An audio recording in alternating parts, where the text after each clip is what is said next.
Assalamualaikum warahmatullahi wabarakatuh. Perkenalkan, nama saya Siti Nurrohmah dari jurusan Ilmu Komunikasi.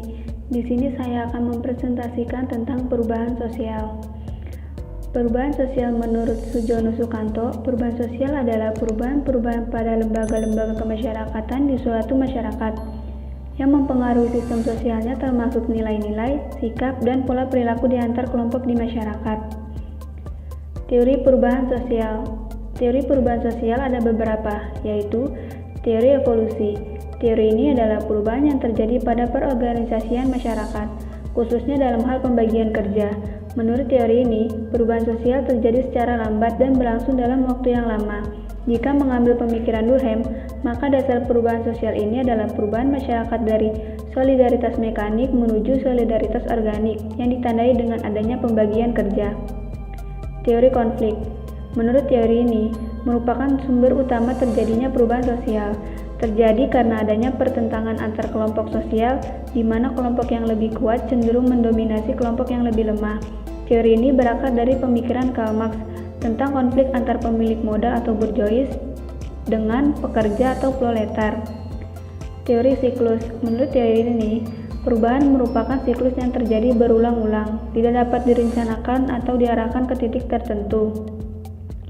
Teori linier. Menurut teori ini, perubahan bergerak menuju tahapan atau titik tertentu. Pandangan ini juga menganggap bahwa perubahan bisa diarahkan atau direncanakan. Bentuk perubahan sosial yang berdasarkan waktu, perubahan lambat, dan perubahan cepat. Perubahan lambat atau evolusi, yaitu perubahan yang berlangsung dalam waktu yang lama dan bersifat lambat. Misalnya perubahan mata pencarian dari berburu dan meramu menjadi bertani dan beternak. Perubahan cepat atau revolusi, yaitu perubahan yang terjadi dalam waktu yang singkat dan cepat. Dalam revolusi, biasanya ada pemimpin yang menggerakkan revolusi tersebut dan ada tujuan yang kuat dari golongan bersangkutan untuk melakukan perubahan. Contoh revolusi adalah revolusi Perancis dan perebutan kemerdekaan Indonesia dari Jepang. Berdasarkan pengaruh, perubahan kecil dan perubahan besar. Perubahan kecil yaitu perubahan yang berdampak tidak terlalu dirasakan oleh masyarakat luas, misalnya perubahan mode pakaian, perubahan mode rambut.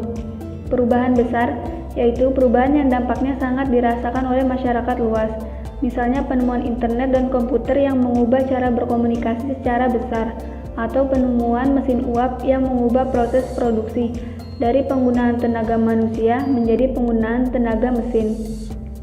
Berdasarkan perencanaan, perubahan yang dikehendaki dan perubahan yang tidak dikehendaki.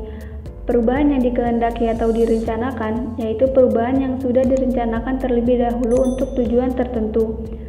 Beberapa sosiolog juga menyebut perubahan sosial yang dikehendaki sebagai bangunan sosial.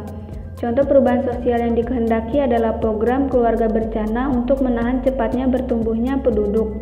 Perubahan yang tidak dikehendaki atau direncanakan, yaitu perubahan yang terjadi tanpa direncanakan dan umumnya membawa dampak yang tidak diharapkan oleh masyarakat. Contoh perubahan sosial yang tidak dikehendaki adalah perubahan yang terjadi karena bencana alam, sehingga banyak masyarakat yang kehilangan tempat tinggal dan mata pencariannya, sehingga perlu beradaptasi dengan lingkungan baru tempat evakuasi. Faktor perubahan sosial. Ada faktor eksternal, yaitu faktor yang berasal dari luar masyarakat.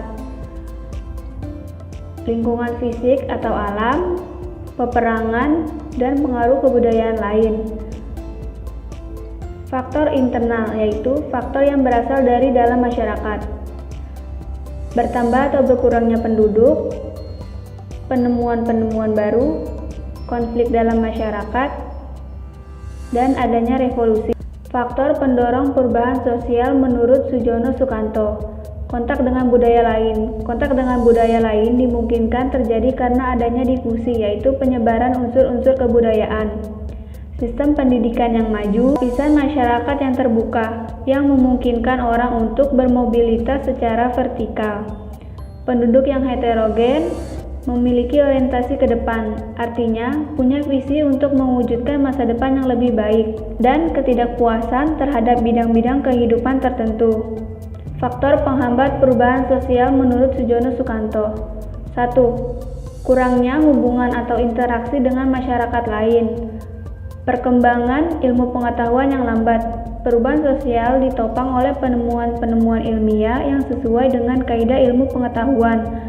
Apabila ilmu pengetahuan lambat, maka inovasi penemuan yang memicu perubahan pun akan lambat.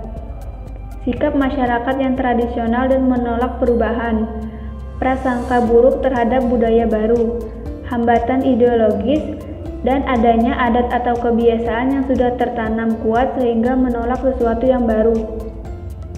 Dampak perubahan sosial, dampak positif dan dampak negatif. Pertama, munculnya penemuan baru yang dapat membantu aktivitas manusia. Contoh dari penemuan yang sangat membantu aktivitas manusia adalah penemuan internet, komputer, dan ponsel pintar. Kedua, munculnya nilai dan norma baru yang lebih relevan. Contoh lain adalah munculnya undang-undang informatika dan transaksi elektronik akibat perkembangan teknologi. Dan yang ketiga, munculnya lembaga atau institusi baru. Contoh institusi baru yang muncul akibat perubahan sosial adalah International Labour Organization, yaitu organisasi internasional yang melindungi hak-hak buruh. Perubahan negatif. Yang pertama, perubahan yang terlalu cepat. Kedua, kemunduran moral. Contoh dari perubahan sosial yang menunjukkan kemunduran moral adalah banyaknya berita hoaks dan ujaran kebencian di media sosial. Yang ketiga, munculnya konflik sosial yang dapat menimbulkan disintegrasi atau perpecahan. Perubahan sering juga menimbulkan konflik sosial. Sekian presentasi dari saya. Wassalamualaikum warahmatullahi wabarakatuh.